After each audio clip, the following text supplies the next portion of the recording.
everybody, and welcome to today's stream. Now, my name is Sarah Lean, and I'm happy to have you here. This is going to be my last live stream of 2021, and today I'm going to be focusing and covering off sharing how you can be successful at trying to study and pass a Microsoft exam. I've sat a few in my time, and I want to share some of the tips, some of the hints, some of the things that you can do and maybe try to see if you could hopefully pass your exam. I know I am studying for one during the Christmas holidays or this end of year break. So I'm going to hopefully be following my own advice during this practice. So let me know in the comments if you've got any questions. Please do hit me up with those questions. I'll try and answer them. Or please do share any tips or tricks that you have for studying for an exam. So thank you for joining me. So let's get started. Now, the first thing that is maybe pretty obvious to you is about choosing the right exam. Now, in a previous stream, I talked about how to maybe start picking out the exams that you want. So I'm not going to rehash all of that again, but you do have to have a look at all the exams that are available, because if you look at Microsoft exams or even AWS exams, there are tons of exams out there and different paths that you can take, and you could be tempted to pick hundreds of exams at once or not really understand which one is the best one to go for. So please do your research and understand which exam is the right one for you.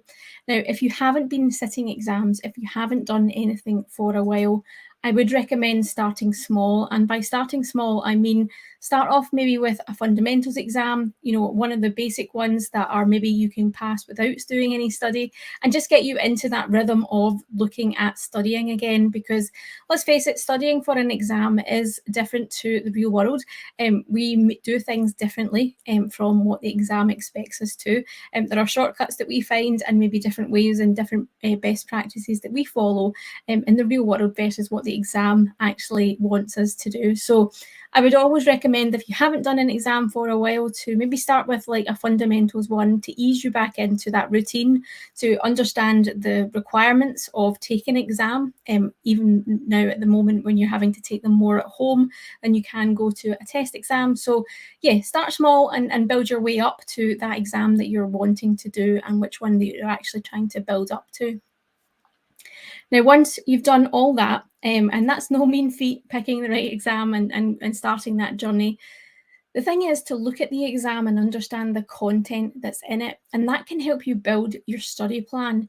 A lot of people don't realise that there is lots of information, especially around the Microsoft exams, that you can actually look at and try and build that study plan for you. So if we have a look at, let me switch my screen over. So this is an exam page for the Microsoft AZ 800 exam, which is one of the newer exams that they've released. And it's got a lot of detail and a lot of information for us that we can actually have a look at and build our study plan for. And I don't think a lot of people have a look at this page in enough depth when they're actually starting their studying. So if we scroll down a bit from this exam, it gives us a brief indication of the skills measured here in this grey section. It says that we're going to be tested 30 to 35% of the time during the exam on Active Directory domain services, both on premises and cloud environments. Then we've got other breakdowns that are a bit smaller. This is the chunkier bit of this exam.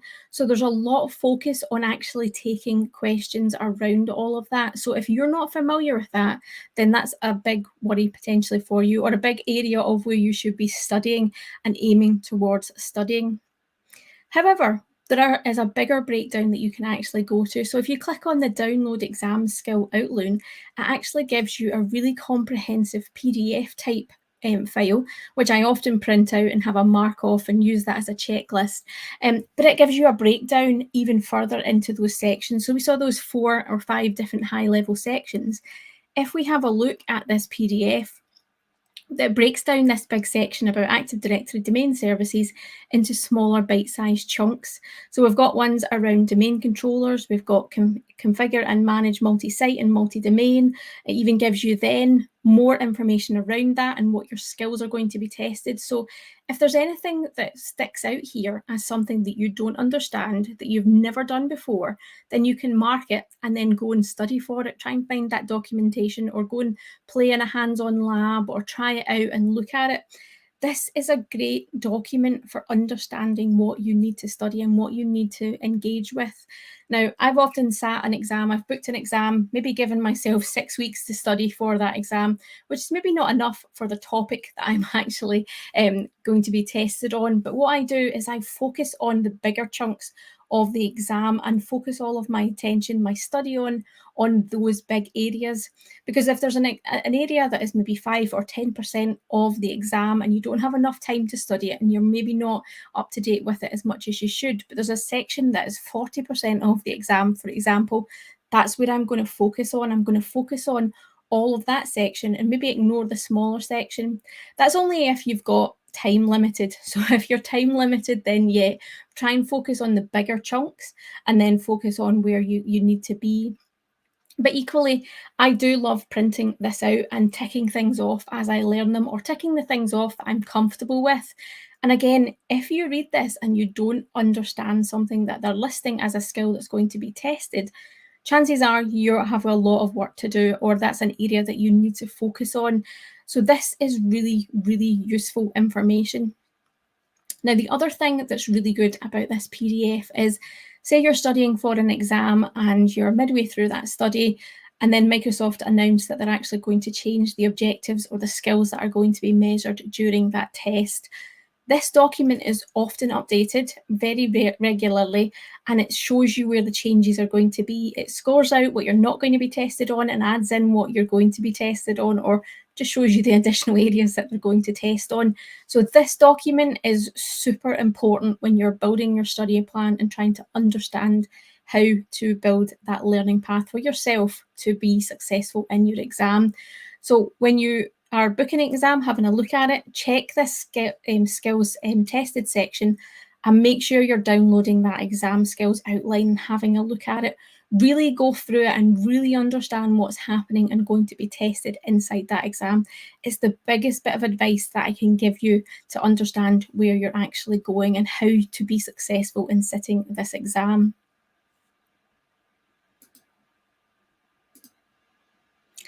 Now that you've figured out what's in the exam and what you're going to be tested on, it's time to actually have a look at some study resources, right?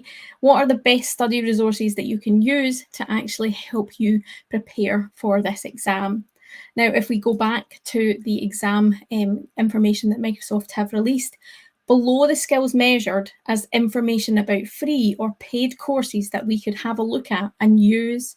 Now, the free courses are Microsoft Learn paths or Learn modules. I'll talk more about that. We've also got the instructor-led in this example. Because this exam is beta, there are no instructor-led courses at the moment. But if this was a more mature exam, you would have options here where you could potentially go and attend an exam training course, or do it virtually, depending on the setup and what's currently happening in the world.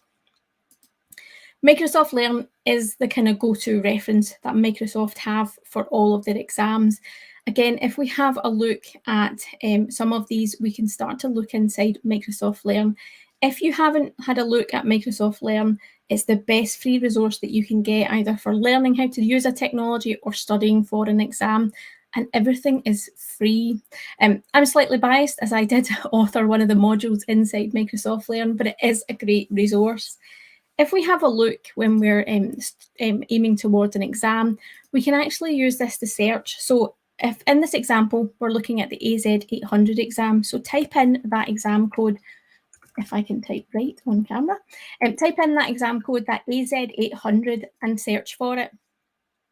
And it's not going to show me anything, which is a really bad example.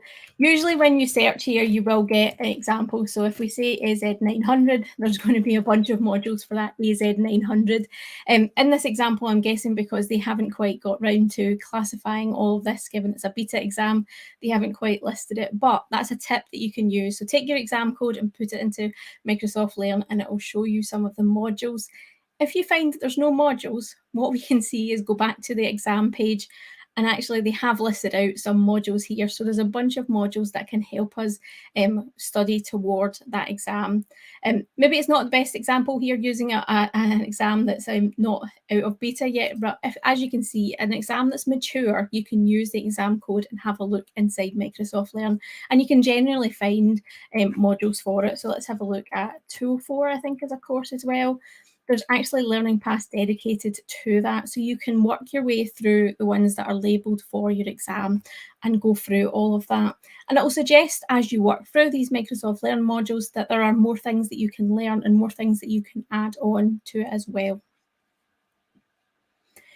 Now, it's not just Microsoft that provide exam resources, and it's not just paid courses that you have. There are also lots and lots of books out there. I know lots of people have even written books around the Azure Virtual Desktop exam, which I think just came out this year as well. So there's other materials that you can use.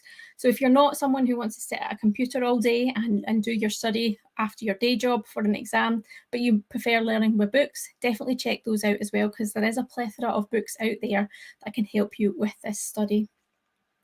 But being in the community that we are, in this amazing Azure community and cloud community that we have, there are lots of people that have created resources for you to actually study with as well. So if we're staying on the theme of AZ 800, we have a study guide for that, which has been written by Oren Thomas. And Oren was actually instrumental in starting up the AZ 800 exam. But what he's done here is actually taken each of the sections and given you resources to head off to and have a read of. So there's lots of information here, either a Microsoft Learn module or straight up documentation that you can go and get to. So you don't have to do all of that research. If you've looked at the Microsoft exam outline and said that I need to study on this section and this point and I don't understand that, you could maybe search and see if someone's made a study guide for you so that you don't have to go off and find all the relevant pages that you might need. Now, it's not just Oren and Microsoft that are doing these. There's great people in the community like Gregor Sutty, who's done amazing amounts of exam prep. And he has done one. So here's the DP 420 exam, which is Azure Cosmos DB exam. And he's done the exact same thing. He's taken that outline and then went and did the research and found the relevant page or community blogs. So I think this one here about develop and design storing multiple related entities in the same document. That's actually, he's linking off to someone's blog that covers off that topic because he thinks that's a good resource and maybe he's used that already for his study and for aiming towards doing this exam. So definitely have a look and search through Google or Bing or whatever your search engine is for a study guide for that exam that you're doing. And again, that's another great resource. It's a time saver for you. Instead of you having to trawl through and have a look for all of the pages or the Microsoft Learn modules or the YouTube videos or whatever, there might be someone in the community that's already done that study guide for you. So you can have a look at it and you can reference that as part of your study plan and use those resources available to you. Now, as well as the study guides, the Microsoft Learn, Microsoft documentation, do check out YouTube as well. It's often a great resource for learning things, and it's becoming a bigger resource. Lots of people have created videos and created different templates and curated. If we have a look, let's quickly have a look here.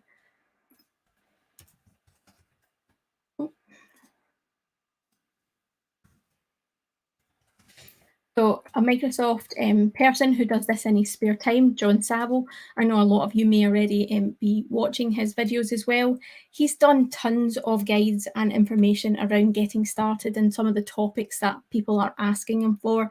So there's a study guide for 308, 305, which is one of the new Azure Architect exams. So there's lots of information that you can find on the platforms that you're probably familiar with and you might not be aware of. So definitely check them out. Microsoft Learn, you've then got community study guides, you've got Microsoft documentation, and have a look at YouTube as well, because lots of people have put together study guides and cram guides or quick tip guides to try and get all of that knowledge that you need to pass an exam in. So lots of platforms to check out. Don't just focus on the one, mix and match it and keep your learning constantly moving and keep your brain engaged with what's happening as well.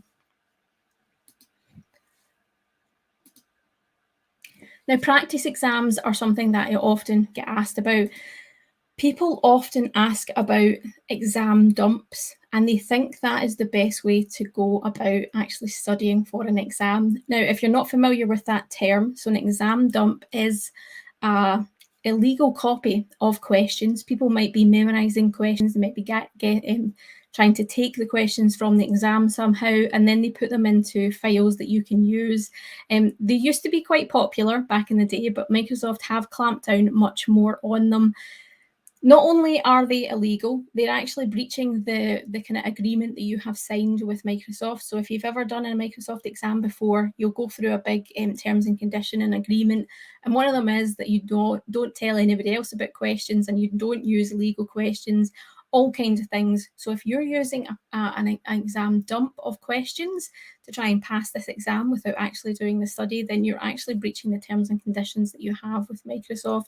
So I'd stay away from any of those kind of exam dumps. You can find them online, but what you're actually looking for is practice exams, legitimate practice exams that you can use, that are legally created to help guide your study path.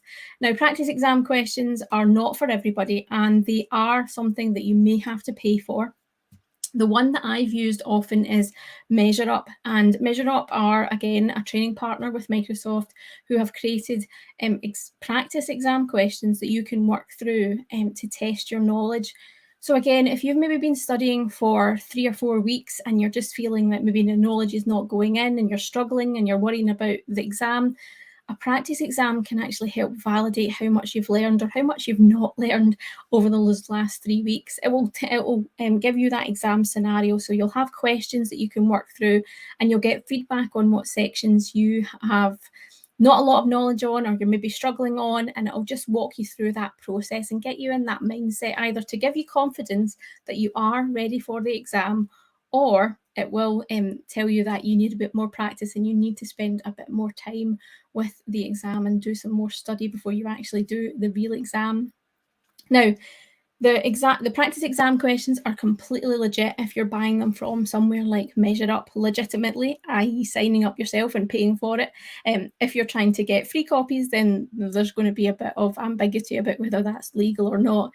But as you can see here, there's a whole host of options that MeasureUp have, and the price ranges depending on what the exam is. So we've got ones at £15 here, all the way up to 252, but I think that's actually bundled in with, oh yeah, that's bundled in. I think that's 4 different exams you've got in here. So that's probably good value for money if you're setting all of those.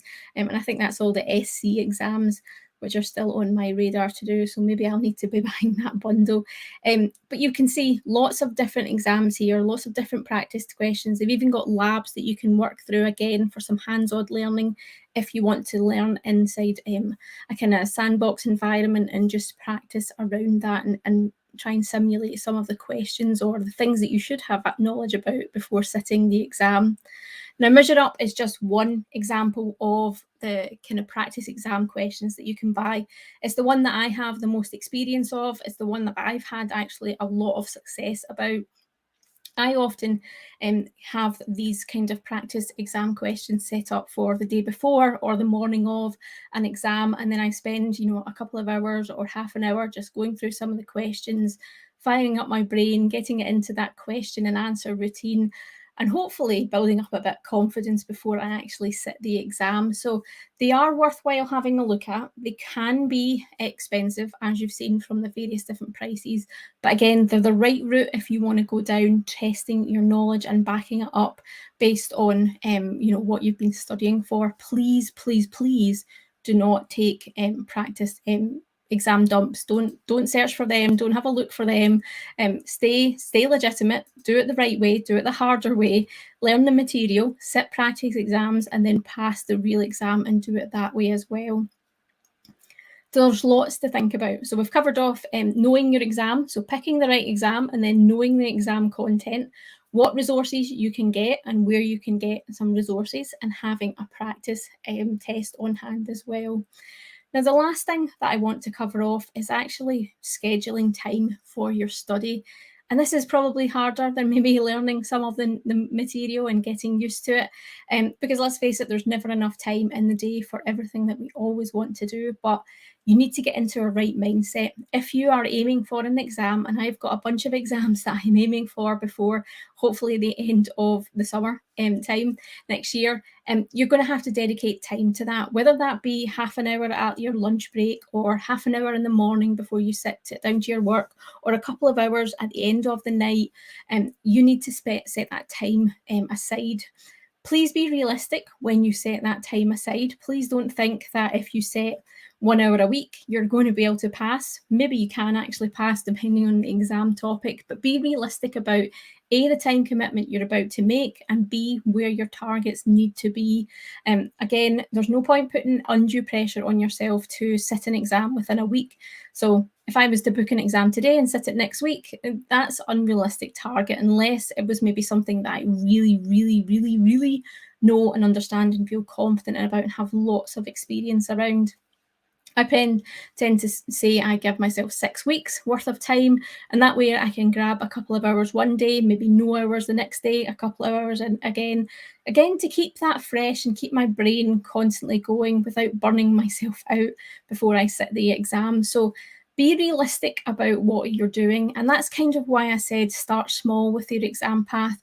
Try and build up that momentum, try and build up what you're actually trying to achieve without going for potentially one of the bigger, harder exams. I think it's a 204, no, not 204. The 400, AZ 400, that's the DevOps one. That's a monster exam. AZ 500, a monster of an exam as well. I even know with AZ 500 dedicated security professionals that have went and sat that exam with no study and failed it, even though security in Azure is their thing that they do every day. So be realistic about what your targets are and think about how you're going to work towards them. Build out a plan, test it, use it. If you don't pass your exam first time round, please don't worry. I haven't passed all my exams first time round. Sometimes they've had to take a second or a third reset to be able to pass them. Be realistic again about what your achievements are and where you're going. If you've given yourself 6 weeks time to study for an exam and then you didn't study for it, but you still went to the exam and you failed, we'll take that on the chin because you didn't put the effort in, and that's a valuable lesson. Take it on the chin and go on and have another go, reset it, actually dedicate some time to studying, and hopefully you'll pass it the next time. But again, you've got to put the effort in for these exams. They don't just come very easy unless you're very lucky with some of the exam content. So be realistic about how much time you can actually spend and how much time you can dedicate to it. I used to at college actually do a planner. So I had a calendar on my wall, and then I had different times and different schedules for studying and study breaks and do that. Maybe that's the kind of thing that you have to set out to do this time around.